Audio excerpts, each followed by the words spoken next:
Okay, I am here tonight with the exceptionally talented Mr. Peter Dillon, stuntman, martial artist, and, as he would like to think, alpha geek, although I dispute his claim to this title. We will come back to this, sir, but how are you doing, mate? You all right? Well, I'm doing good, man. Thanks for asking. Yeah, really good. How have All you things been, considered. sorry, yeah, how have you been spending the time in lockdown? How's it treating you? Okay? Or? Yeah, to be honest, I mean, people will tell us that we're all in the same storm, but or all in the same boat. Sorry, but we're not. We're all in the same storm, and I'm lucky enough to have a beautiful place here. I've 2.5 acres around me on the side of a mountain with the sea just behind me, and so yeah, I'm lucky enough to be in a nice big spacious boat that's moored up in a safe port. So I certainly haven't been impacted the way a lot of other people have been, friends of mine and so on. So yeah, there are strange times generally, and then there's different experiences for different folks. Thankfully, no one I know has become ill with COVID or anything like that. So from that point of view, it's all good. Yeah. No, that's excellent, mate. And I've seen the pictures of your gaff on Facebook, and it is rather spectacular. I am quite jealous. So yeah, My work here is done. yeah. Well, you're winning on that front, Pete. You're winning on that front. But the alpha geek thing, we'll come back to because you ain't having that crown. Yes, we will. So, mate, listen. I first met you when I worked a little bit on the last season of an awesome show called Penny Dreadful that you were on. And Ray Nick brought me over and introduced me to Pete Miles, who was the coordinator and got me in. And we had a good chat then. And then we worked again more recently on Into the Badlands, didn't we, as well? So that's how we met. So how did you get into the stunt work in the first place, Pete? And tell us a little bit about how long you've been doing it. What are some of your highlights? Just go. How long have we got? Go for it. So I literally just fell into it, to use the old pun. I had been a school teacher, a high school teacher, teaching German and geography. So no connection to the film industry, and I hadn't been looking for a film career of any kind, never mind stunts. But as well as being a school teacher, I taught martial arts, I taught scuba diving, I was an archery coach, a horse rider. So I had a funny kind of a background, I suppose. And particularly martial arts took me traveling a lot. I spent pretty much part of most years over the last 20 years in Asia, in Southeast Asia. My master was from mainland China, but spent the last number of years of his life in Malaysia. And through going to Malaysia, I got into scuba diving and became an instructor of that to pay for my travels out there and so on. So that was kind of, while I was a school teacher, that was kind of my routine, the 3 month summer holidays I would spend out there between scuba diving and training and so on. And then the 3 months holidays weren't enough after a while, so I took a 1 year career break. At the start you think, a year, it's so much time, I'll get everything done, but nah, it flies past, and also you find yourself in adventures that you hadn't anticipated. So that's what I like to do, is follow my heart and go with the flow. And I had particularly wanted to go to the Himalayas, and the best time of the year for that really is kind of October, November. And so that was going to be a big part of the career break. And other than that, it was just traveling around. That was the idea. But I ended up spending almost the entire year in Southeast Asia, actually. And then towards the end of that, found myself arriving in New Zealand, just as a backpacker on a tourist visa, but decided I wasn't nearly ready to go home and wanted to stay for a while. So I applied for a work permit, and because I was a school teacher, that came through in the nick of time, as it turned out. I only had 3 days left on my visitor's visa and no money and no ticket out of there, actually, because I'd sold that to get by. So I was offered a job teaching religious education, social studies, and health, none of which I'd ever taught, but I was like, yep, I'm your man. And anyway, through that, I scored a work permit, and I didn't want to get back into teaching really, but the work permit was quite specific. And so I applied straight away for residency, and that came through quite quickly. And with residency, then I had the freedom to do what I wanted. Now, I had made contact with a character called Master Chan, who runs Chan's Martial Arts in New Zealand, but I'm really well with him, lovely guy. My own background, martial arts wise, I had done Kempo karate when I was in school for a couple of years.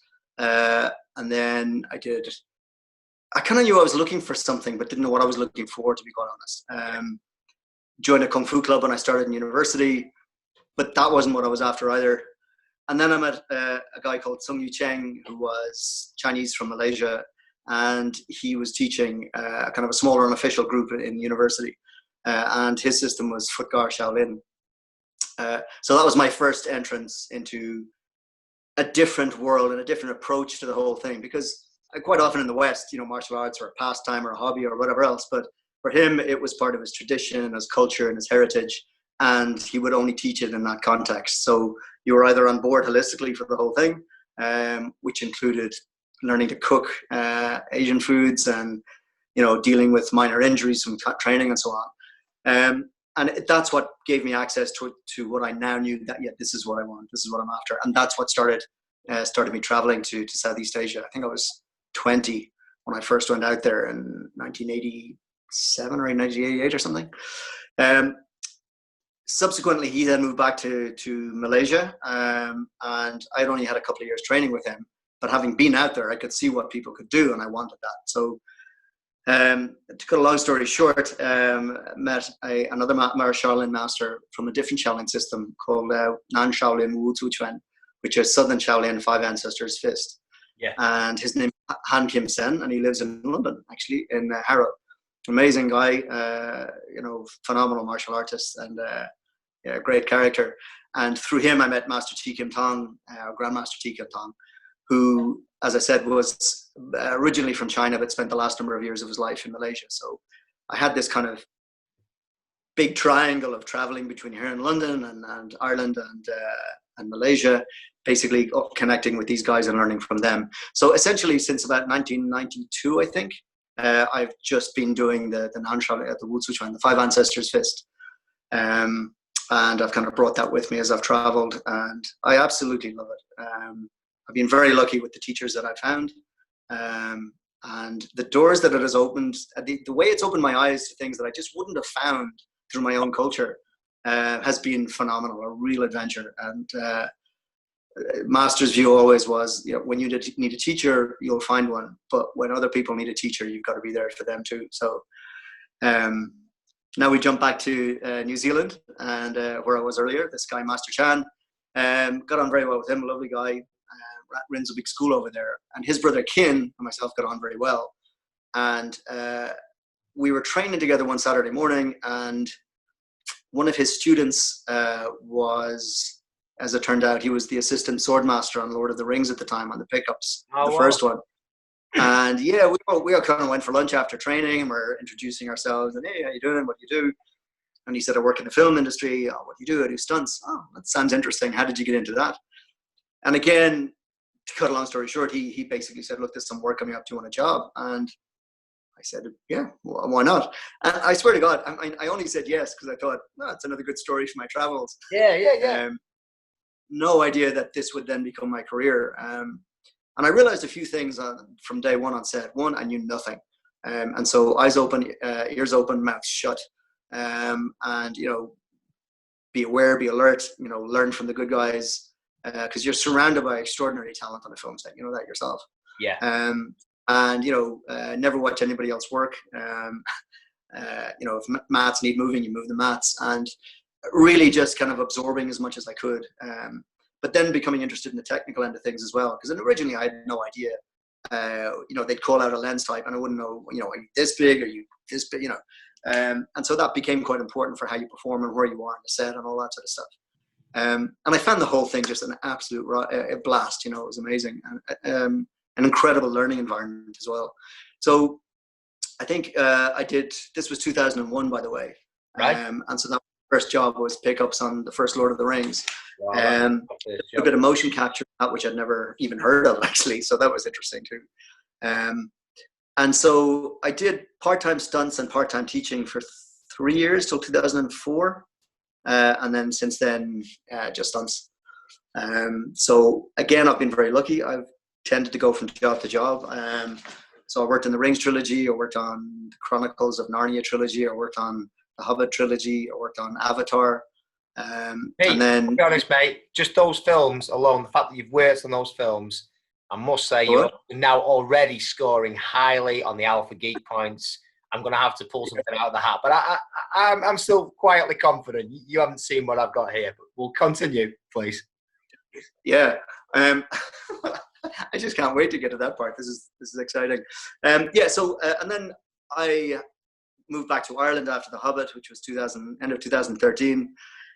Thinking things would quieten down, but it was actually really busy here between Vikings and then meeting Pete and working on Penny Dreadful. And by the way, and I've said this to Pete before, working with him on Penny, it did a lot to restore my faith in the job and in the industry, actually. And humanity in general. It can be quite a dysfunctional environment, and he's a great guy to work for. And Penny itself was one of my favorite jobs, actually, and partly for that reason. But anyway, hope he's watching this. He probably will. Yeah.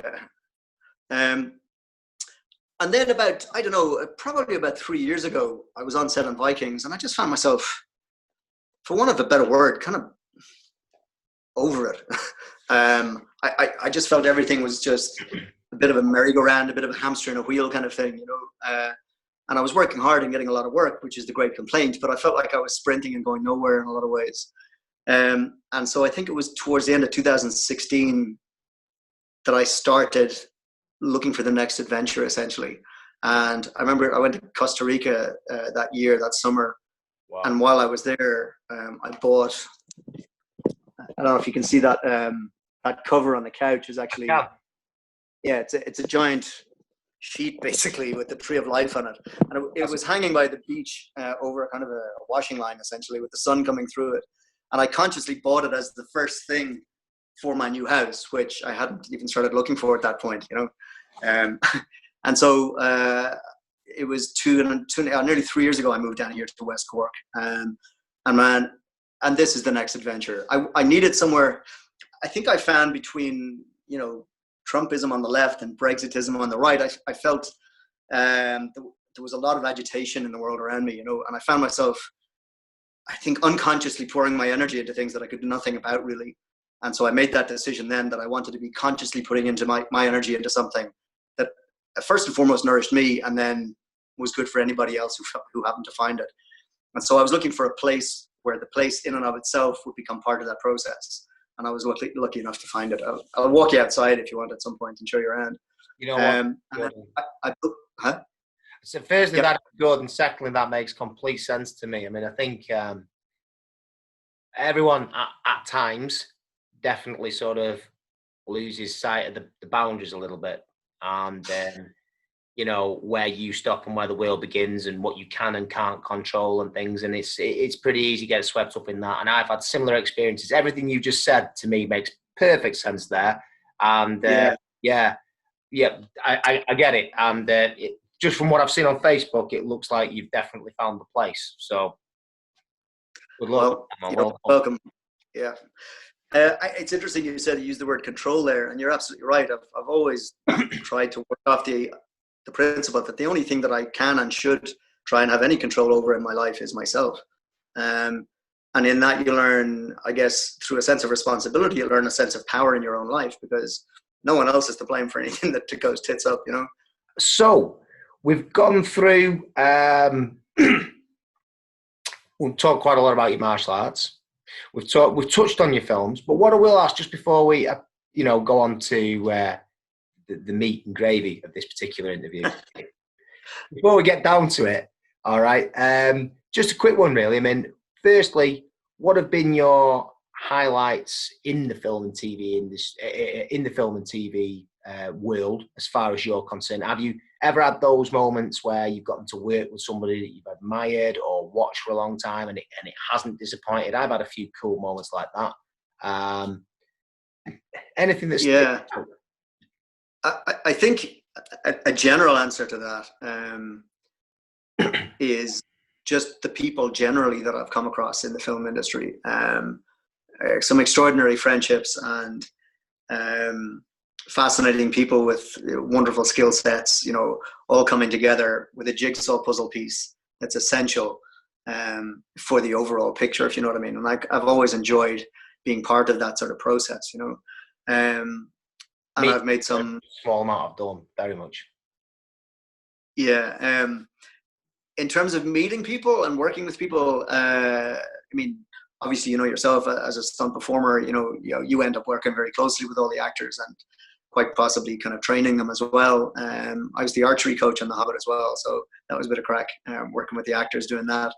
And they all loved coming over because, on set was pretty high pressure and quite long days, whereas over there it was with me, it was good. It was very zen, one of them said. It was very relaxed, very kind of calm, very focused, and they just enjoyed the process. So that was nice. In terms of meeting someone, the guy that I was doubling on The Hobbit was Ken Stott, who's a Scottish actor, and he'd be quite well known, but he was a musician as well. And I believe he played for the Bay City Rollers before they became the Bay City Rollers. Oh, wow. But I got on great with him. He's Scottish Italian, and his wife or his partner was New York Italian. So around at their place, there was always great food, great wine, and spectacular arguments. So he ran me one night quite late, said, "Do you want to call around?" He was going to watch the Scottish Cup final, which he was buffering live. He said, "Would you like to come round?" So I said, "Of course." So I think I got there about 11 p.m. because it was to do with the time change between being in New Zealand and that game being played in wherever. And the doorbell rang, and he said, "Will you get it?" I said, "Yeah, and of course." And I went and I opened the door, and it was Billy Connolly. And Billy Connolly's been a kind of a hero of mine since I was a kid growing up, not just in terms of his humor, but in terms of his wise way of seeing the world and engaging very much with both his intellect and his heart and so on. So he comes in and I'm like, oh my God, this is great. I'm going to spend the evening with Ken Stott and Billy Connolly swapping stories, And so Ken introduces me and says, this is my stunt double. And Billy looks at me and goes, "Stunt double? I had a stunt double and she was dead by lunchtime." And like you, pardon the voice, by the way, but like you, I laughed because it's Billy Connolly. And he looked at me kind of strangely and said, "It's not funny. The man died."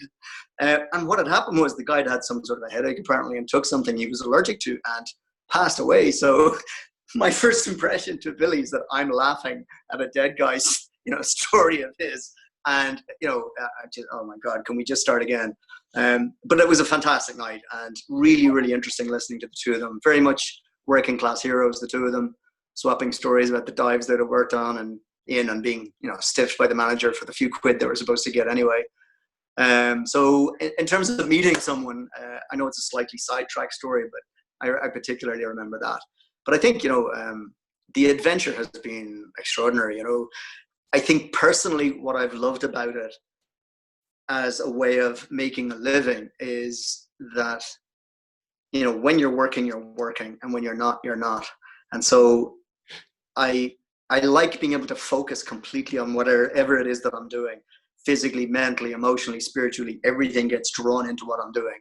And, I think if you're doing your job properly in stunts, that's what you're doing.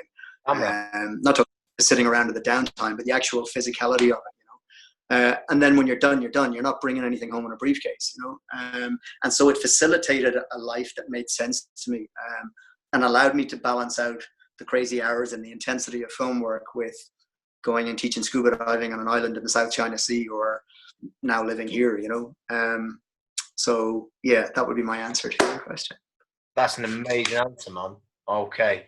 Right, Pete. I feel that the time has come now to get down to this. So me and Pete were discussing stuff over social media, and we started, comparing our geek merits. I've often been referred to as the alpha geek in that, I have a sordid history of lots of Dungeons and Dragons play. I've been a dungeon master, mate. I played Warhammer. I have an extensive Warhammer collection still. I'm getting back into painting it, mate. I'm in my 40s. I'm starting to paint Warhammer again. I'm just putting that out there. Come at me. I don't care. So, right, I have many, many artifacts to sort of illustrate my geekdom, right? Each one of these is a conversation piece, in itself, potentially. I want to start small, and then we'll build up. I mean, basically, I live at Comic-Con, right? And I collect. My house... To be honest, right, I had this sort of epiphany the other day because, thankfully, I'm not going into this because it's a negative situation, but I ended up in a huge amount of debt due to no fault of my own, a situation in court that I couldn't avoid, and it leathered me. So I ended up moving back to my dad's house, and I've been here for a couple of years now while I've leveled everything off. And I'm happy to say I'm down to about my last £5,000 to pay off now. So hopefully next year it'll be living like a real boy again. But I mean, I've got all my stuff rammed in my back room, and I looked at it and I thought, if you didn't know me, this would be pretty fucking intense. If you just walked into, like, if you didn't understand my very specific sense of humor, right? And also my geekdom, yeah? Because there's some very, very real, like, martial arts weaponry and things knocking around, which obviously I'm proficient with, and has been a part of my life for 3 decades. And there are also, you know, some of my pictures from my fights and things of me very really, you know, murdering people inside of cages and rings and things. And then there's like a load of, basically, I'm not even going to dress it up. It's just kids' toys, you know, classic kids' toys. Some of them still hermetically sealed, obviously. Like, but it's like the room comes across a bit like a mix between the 40-year-old virgin and the Silence of the Lambs. Dude, this all just sounds like you're apologizing in advance, man. Apologizing? No, man, no. I tell you what, my students got me, Pete. Because also, what I have an intense love of, like, just tat. Like, with movies, I'm a huge fan of, like, the old kung fu movies, like the Shaw Brothers and things and stuff like that. There's some phenomenal martial arts on show, but there's just the films were shockingly, horrifically bad. I mean, the horrendous dubbing and everything that happened when they came over to the West as well really sort of, you know, capped that off. Added to the charm. You what, sorry? Added to the charm. It did add to the charm. Yes, but this is the thing. I think you're on my wavelength here. I'm a firm believer of the yin and yang principle. When something becomes so terrible that it actually tips over, it becomes awesome by default, you know. So my students, knowing this about me, got me the best Christmas present ever last year, which just caps off the room perfectly. It is an Alchemy, which is a clothing brand. It's an Alchemy throw to go over my bed. And it's basically, it encompasses unicorns and skulls. And it's massive. It covers my bed. And I saw that and I was like, that's the one. That is the pièce de résistance. That just caps the room off nicely. But if you didn't know me and you didn't know that everything about me is pretty much tongue-in-cheek, and you just walked in, one day it sort of struck me, I'm like, this wouldn't go back. You know, you get the hot date, you bring her back, you're, oh. you know, like I ever get a hot date, you know what I'm saying, man? It's like, I'm geek. And I'll start to prove this now. So I'm going to start small, mate. I'm going to start small. So I'm going to start with the set toys. I have here, collected at one of the Comic-Cons, the Legion of Doom. Classic WWE characters that I collected. I'm also a massive professional wrestling buff and fan since forever. And I think that counts. You know, just spending your evenings watching men in lycra pretend to fight. I mean, and, you know, doing it yourself on occasion. I mean, I think that definitely, that gets some points on the board, Pete. That gets some points on the board. I'm not going to fire all my guns at once, but just covering a couple of the bases. The other thing here, obviously, we have the Funko Pop characters. There's quite a few of those knocking around the house as well. That is Jack Burton and David Lopan. Brilliant. So obviously, I'm well versed, mate, in John Carpenter movies, and particularly Big Trouble in Little China, possibly the greatest thing ever made, ever. Actually, no, possibly, factually, the greatest thing ever. So there you go, mate. I've fired the first shot there. All right. Where do you go from this? How do you answer this, Peter? I'm going to have to pick you up and carry you. So stand by for that. And rather than, there's no apologizing for anything. It just is what it is. Some of the stuff, it's all in the, basically I'm going to take you into my office and then into kind of the sunroom. So yeah, let's go. It's on. It's on. It's on like Donkey Kong. Yeah, exactly. So this is my office, and the 8-year-old me is very, very proud of this. I can see the AT-AT straight away. Yeah. So what that stands for. See, I know. Gandalf's sword there and his scabbard. Oh my God. And then big Iron Man here and a lightsaber by the look of it as well. And oh yeah, loads of lightsabers. Enterprise Actually, I'll come back to those. Yeah, that's mine since 1972. Scarlet. Oh my God. Yeah, they're all original kind of. That one's still in its bubble. The old UFO, Shadow Interceptor, Space 1999, all managed to survive from my childhood. That's been repainted. That's incredible. Yeah, prop phasers from the new Star Trek movies. Oh, what? Iron Man's helmet. There's a bunch of lightsabers. I don't know if you can see them with the lit. It's lit, but see axes, swords, stormtroopers. Oh yeah. So is that Klingon craft? Is that a Klingon craft there as well, Pete? Yeah, man. Okay. I have to admit, you've got some strong game here. Carry on, dude. Wow! Oh my God, that's insane. There's a katana there. There's the Enterprise. Oh my life! Phases. Oh wow! I feel like the armorer for Star Trek, dude. I mean, this is quite. Yeah. That's the stunt team there at the end of Lord of the Rings. So Peter Jackson and Vigo, and there's me stuck in the middle. That's in costume on Lord of the Rings as well. So yeah, a lot of the stuff is from stuff that I've worked on, and then obviously the Star Trek and Star Wars stuff is just stuff I've been collecting since I was a kid. So that's the office. But rather than preamble any further, I'll just take you through to this room in here. So you've seen Winter Soldier, have you? Yeah, of course. Captain America. Dude, loved it. Yeah, you know. Yeah, exactly. If I hadn't seen Winter Soldier, would we be having this conversation? Would that, come on. Unlikely. Anyway, I just watched it there again recently during the lockdown and enjoyed it again. But I found myself thinking, that's a cool motorbike he has. I should Google that and see what it is, which I did. I thought, yeah, that is a cool bike. So I bought one.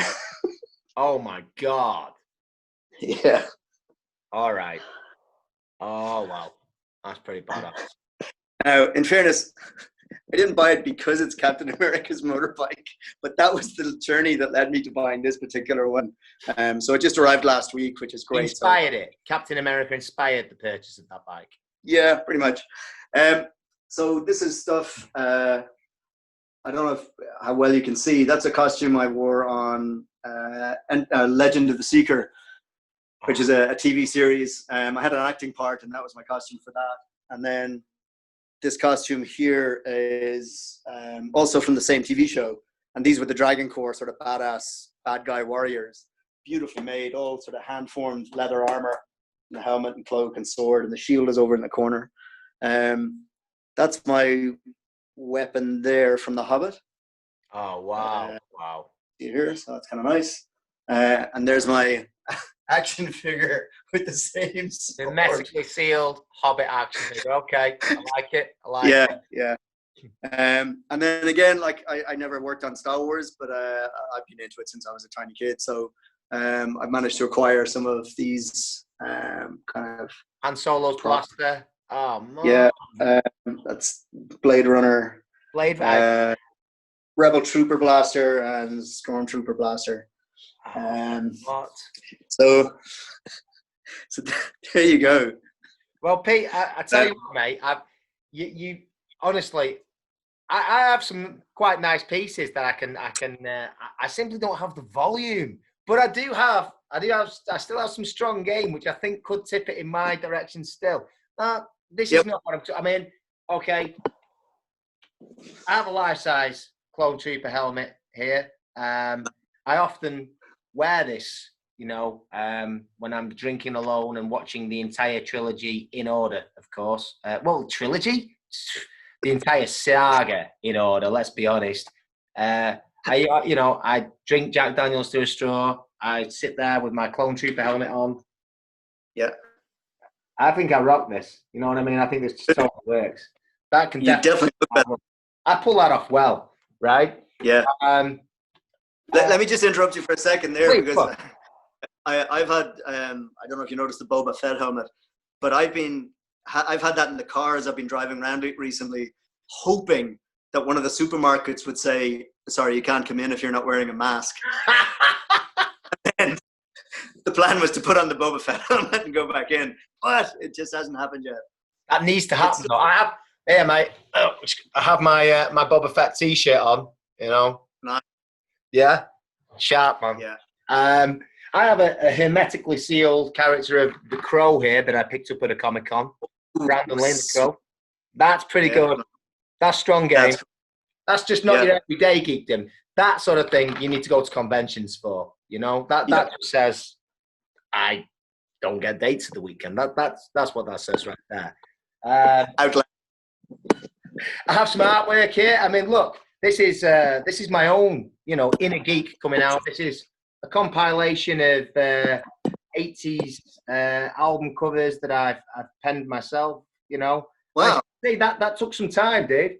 Now, do you think that anybody that has any kind of a social life has time to sit around and do something like that? Did you just you made that? You painted? Yeah. That's my thing. I like to draw. I'm competent. I like to think. I just do it for fun. There's that, and there's the guitar, and I love them both very much, and I'm competent with both. And coming back to what you said, my profession is my martial arts, and the last 7 years I've been doing film and TV stunt work and fight choreography stuff as well, and that's where my actual talent lies, in the martial arts, the physical doing, the stunt stuff, and I love it. I love it with a passion, like you said, but. And I'm sure you will agree with me on this one. And this is not saying don't go out and do what you love for a living, because it's often the best thing in the world. But sometimes you could be a professional beer taster or a porn star or whatever, and there are going to be days when you get up and you're like, what, really today? You know, really. Anytime you include money into a game, anytime you are dancing to the beat of someone else's drum, it can become a job. So you've got to have something that you love just for you, nothing to do with forward motion, nothing to do with money at all, just your love. Yeah. Drawing, music, and collecting this stuff. I'm not done yet, Pete. Right, here we go. I have a dad. Oh! He's remote control. I spend time chasing the dogs or the cats with the Dalek. Nice. He speaks. Hold on, let's see if we can get him to work. I was going to say, tell me he speaks. Oh, he speaks. Let's just get him on. Hold on. Technical difficulties. We'll get him speaking. Right. And there ended the Dalek invasion. Oh.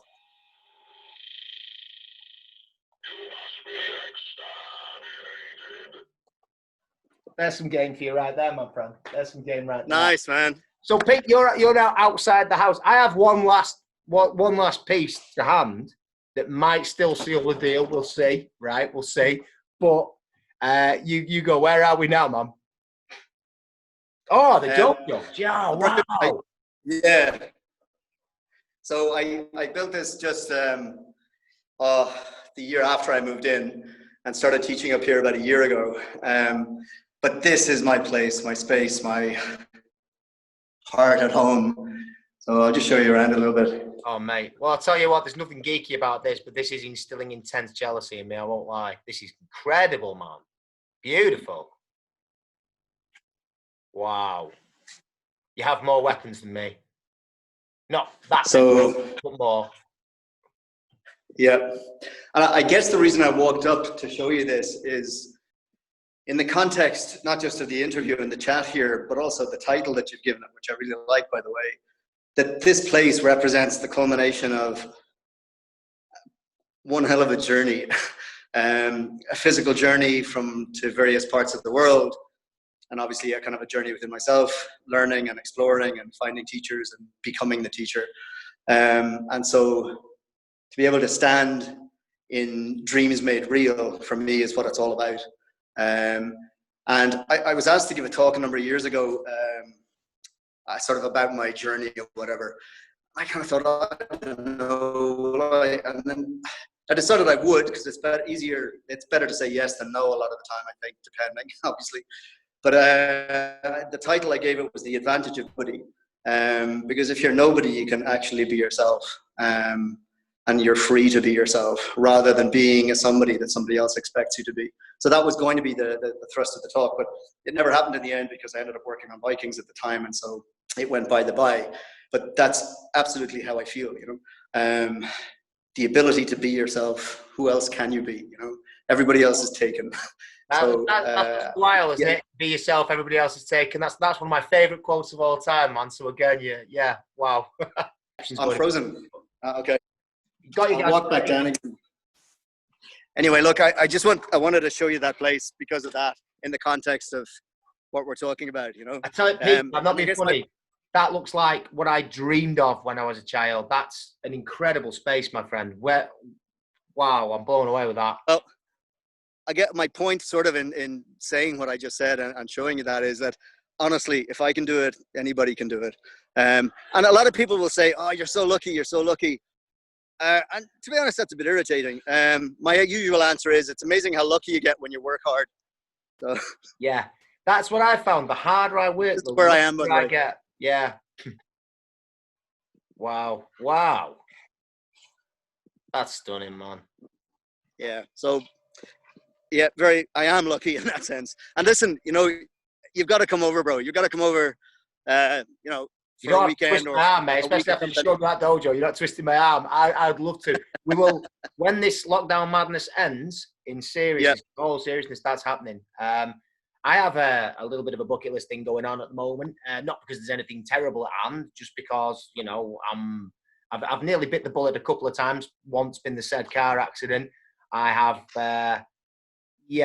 I'm constantly in the moment, and I realise that there is no time to waste. And, if something is what you want to do, just make it happen. And I'm in the process of doing that again. I've had a lot of crap in the real world dragging me down recently, but I've been getting back to it. So thank you for the invite. And I'll tell you for a fact, I'll definitely take you up on that and come over and do some training. Good. And good. Before we start to wrap things up, is there anything else in the geekdom? Do you have anything else in the Alpha Geek battle that you would like to share? Dude, there's a double-sided sized shed over there that's got my stunt gear, my dive gear, and a shitload more of Star Wars stuff. And then behind the curtains, that's basically full of cardboard boxes in which you'll find some opened. There's a Darth Vader TIE fighter from 1978. Impressive. Now that was opened, but it still works. It still does its thing. And then a whole bunch of other kind of figures and chips. But I just kind of decided to show you in the context of how I actually live, rather than having to take things out to play with. I like to combine the two. Here, very quickly, my mum celebrated her 96th birthday with me here last year, and she reminded me of something which I'd completely forgotten. But apparently, when I was about 7, I said to her in a kind of a worried voice, "Mum, like, when I grow up, does that mean I won't be able to play with toys anymore?" And she said, "Well, apparently not." No. Listen, this is what I like, to show my children as well. It's like, don't worry, that's the bit that makes sense. That's the bit I want you to hold on to, and you don't have to give that. Absolutely don't have to give that up.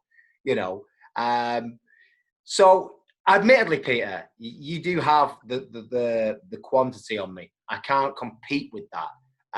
You're about something out.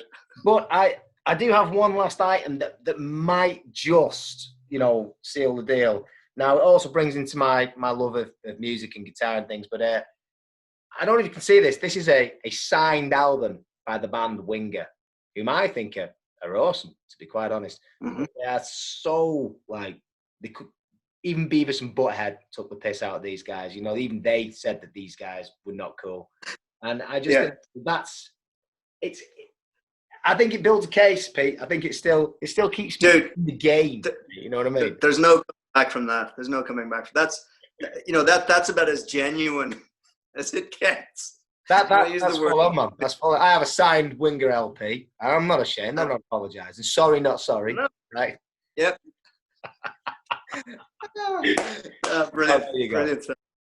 Yeah, man. Well, mate, I have absolutely totally and utterly thoroughly enjoyed this, and your house is So, incredible.